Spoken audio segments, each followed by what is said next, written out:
माँ माँ पापा मुझे आप दोनों की बहुत याद आ रही है। माँ पापा वापस आ जाओ मेरे पास। अरे शिबू ऐसे रोते नहीं, बाबू मैं हूं ना तेरे पास, और मम्मी पापा भी हमारे पास हैं। वो हमें ऊपर से देख रहे हैं, चुप हो जा। दीदी देखो ना कैसे हमारा छोटा सा भाई माँ की साड़ी, पापा का चश्मा और उनकी फोटो देखकर हाथों में लिए रो रहा है। मुझे इसे ऐसे नहीं देखा जाता, इसको देखकर तो मैं टूट जाती हूँ। तुम दोनों ऐसे परेशान रहोगे तो मैं खुद को कैसे संभाल पाऊंगी, मैं भी टूट जाऊंगी। तुम ही मेरी ताकत हो। चलो चुप हो जाओ शिबू, बेटा मेरे पास आओ। तू चिंता मत कर, मैं तेरा माँ की तरह ख्याल रखूंगी। हाँ दीदी। तभी शिबू अपनी बहन को गले लगा लेता है। बेचारे तीनों गरीब भाई बहन 2 महीने पहले ही अपने माँ बाप के गुजर जाने से अनाथ हो गए। बहन भाई की खाने पीने और घर चलाने की सारी जिम्मेदारी बड़ी बहन 18 वर्ष की अनिका के नाजुक कंधों पर थी। वो कुछ समय से जैसे तैसे अपने पिता की तरह कुम्हार का काम करके मिट्टी के बर्तन बनाकर बेचती थी, जिसकी बिक्री भी अब ज्यादा नहीं होती थी। घर में ज्यादा कुछ खाने को होता नहीं है, इसलिए अनिका चूल्हे पर ज्यादा पानी डालकर एक पतली सी खिचड़ी बना देती है। क्या हुआ माही, तू खिचड़ी क्यों नहीं खा रही है? दीदी मुझे ये खिचड़ी खाने का बिल्कुल भी मन नहीं है। आप 1 महीने से रोज सुबह यही बनाती हैं, अब दूसरी चीज खाने का भी मन करता है। अरे तो रात में बनाती तो हूँ दाल चावल, कढ़ी चावल, और दीदी बच जाने पर आप वो अगले दिन भी खिलाती हो। मुझे आलू पूरी खाने का मन है। और शिबू आप तो जानती हैं उसे माँ के हाथ की खीर कितनी पसंद थी। 2 दिन पहले मुझे खीर खाने को बोल रहा था। अगर बर्तन अच्छे से बिक जाएंगे ना तो मैं एक दिन चीनी ले आऊंगी, एक दिन दूध ले आऊंगी, और चावल टूटे हुए तो है ही। अब पानी में तो खीर नहीं बन सकती। माही तू तो समझदार है, शिबू नहीं समझता, वो बहुत छोटा है, पर हम उसे वो सब कुछ देंगे जो वो चाहता है। कितने दिनों से मिट्टी के बर्तनों की बिक्री भी नहीं हो रही है। आप परेशान मत होइए दीदी, इतने दिनों से आप ही मिट्टी के बर्तन बनाकर थक जाती हैं और फिर बाजार भी जाकर बेचती हैं। आप बर्तन बना देना, क्योंकि मुझे बनाना नहीं आता। मैं बाजार बेचने चली जाऊंगी और ध्यान से जाऊंगी, आप प्लीज मना मत करना। अच्छा ठीक है। हाले आप क्या बात तक कर रहे हो, इतनी देर से तान बता दिए ततल ततल ततलते। हे भगवान, ये मेरा छोटा भाई भी ना, एक तो इसकी प्यारी सी आवाज, ऊपर से तोतला, समझ भले ही ना है लेकिन हंसा जरूर देता है। तामत्ता बाले बुत्ती लदी है दीदी, ताना दो तिलाओ माती तालाब पे तहाते। खिला दो दीदी खिला दो, वरना ये ऐसे ही कचर पचर करता रहेगा। हाँ हाँ खिला रही हूँ। फिर अनिका अपने छोटे भाई को अपने हाथ से खाना खिला देती है। वहीं दूसरी ओर अनिका मिट्टी के बर्तन बनाने लगती है, जिसे बनाकर वो धूप में सुखा देती है, और फिर उसकी नजर सामने के उस मिट्टी की जगह पर जाती है जिसे वो अपनी मिट्टी के बर्तन बनाती है। हे भगवान, एक तो इतनी तेज गर्मी है, मेरा ही इतना हाल बेहाल है तो इस बेचारी धरती माता का क्या हाल हो रहा होगा। कितनी मिट्टी सूख गई है कि दरार आ गई है। मुझे नमी के लिए पानी डालना होगा। अनिका के घर के अंदर बर्तन देखने जाती है जिनमें नाम मात्र पानी होता है। ओफो, इसमें तो पानी ही नहीं है। मैं कुएं से पानी लेकर आती हूँ ताकि हम भी पी लें और धरती माता को भी थोड़ा सा दे दें। इतनी गर्मी है, प्यास तो लगेगी ही। बड़े मटके उठा लेती हूँ, धीरे धीरे लाने की कोशिश करूंगी। अनिका 2 बड़े बड़े मटकों को लिए चिलचिलाती धूप में कुएं से पानी भरने चली जाती है। वो कुआं जो कि उसके घर से बहुत दूर था। फिर अनिका पानी भरकर बड़ी मुश्किल से घर लेकर आती है और एक मटका घर रखकर दूसरे मटके से उस सामने सूखी बंजर मिट्टी में पानी डालती है। इस पतली सी चप्पल में मेरे पैर बहुत तेज से चल रहे हैं, पानी से भी फर्क नहीं पड़ रहा है। ये लो प्यारी सूखी मिट्टी, मैं तुम्हें पानी दे रही हूँ, जिसके बाद तुम में नमी आ जाएगी और फिर तुम्हें तपन महसूस नहीं होगी। अच्छा अब मैं चलती हूँ। अनिका मिट्टी को पानी देकर अपने सूखे हुए मिट्टी के बर्तनों को उठाकर टोकरी में रखती है। तभी माही आती है। अरे दीदी आप टोकरी लेकर कहाँ चल दी? मैंने कहा था ना मैं ही बाजार जाऊंगी मिट्टी के बर्तन बेचने के लिए। आप शिबू के साथ घर पर रहिए, वैसे भी आपको कब से ढूंढ रहा है। कहाँ चली गई थी आप? पानी भरने गई थी, बताया तो था। ठीक है तू आराम से जाना, अगर टोकरी नहीं संभल रही है तो बता दे, मैं संभाल लूंगी दीदी, इतनी भारी नहीं है टोकरी।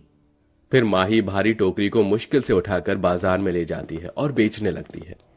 बर्तन ले लीजिए, बर्तन, मिट्टी के सुंदर सुंदर बर्तन ले लीजिए, सिर्फ 40 रुपए, 40 रुपए। काकी बर्तन ले लो ना।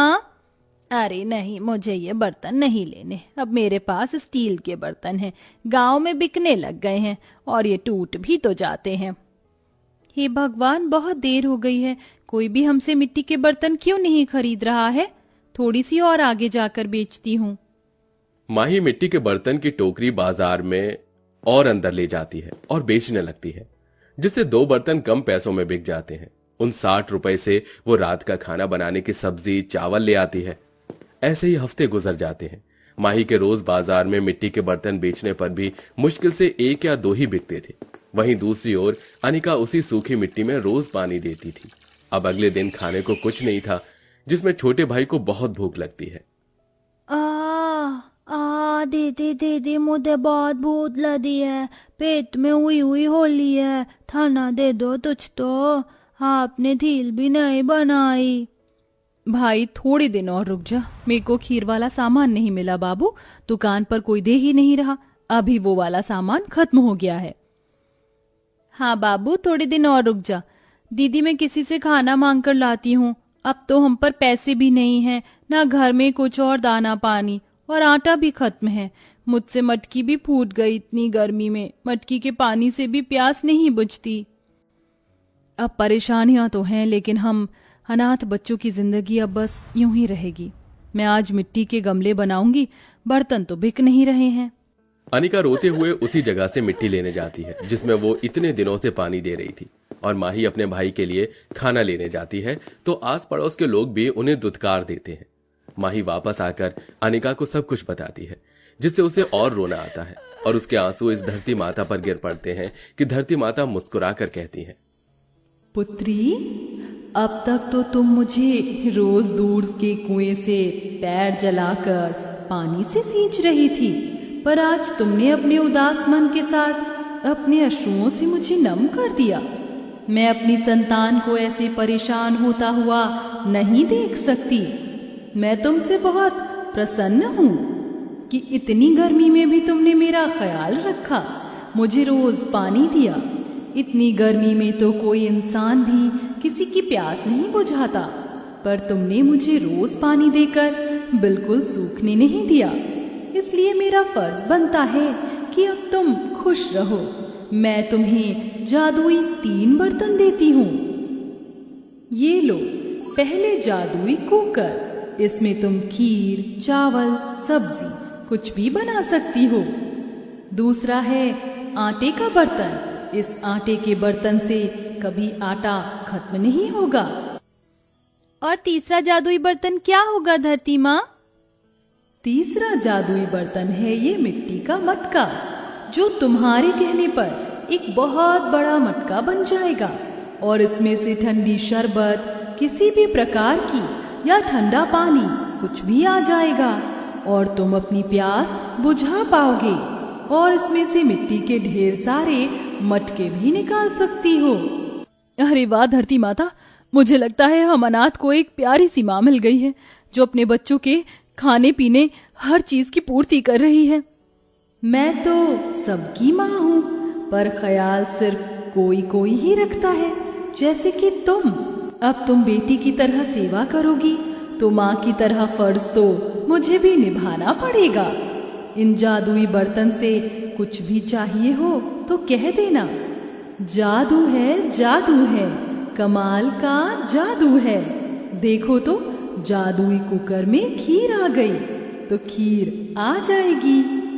धरती माता के कहते ही कुकर में खीर आ जाती है और अनिका नतमस्तक होकर खुशी से वो तीनों जादुई बर्तन अंदर ले जाती है, जिसके बाद तीनों भरपेट खीर खाते हैं। हाले वाह दीदी, अब तो खीर ले आई, आप सच में बहुत अच्छी दीदी हो। दीदी मैं इस मटके से ठंडा शरबत मांगती हूँ। जादू है, कमाल का जादू है। देखो तो जादुई मटके में शरबत आ गया। माही के कहते ही जादुई मटका बड़ा होकर ठंडी शरबत से भर जाता है। ये देख शिबू ताली बजाता है। अरे वाह, ये जादू कैसे हुआ दीदी? भगवान जी ने जादू दिया है शिबू। कचौड़ी खाने का मन कर रहा है, क्यों ना जादू आटे के बर्तन और कुकर से ही कह दूं। जादू है, कमाल का जादू है। देखो तो इन दोनों जादुई बर्तन से कैसे कचौड़ी का सामान मिल गया।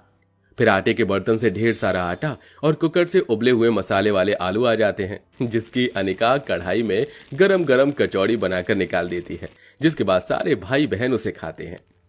अरे वाह, ये तो सच में कमाल के जादुई बर्तन दे दिए हमारी धरती माता ने।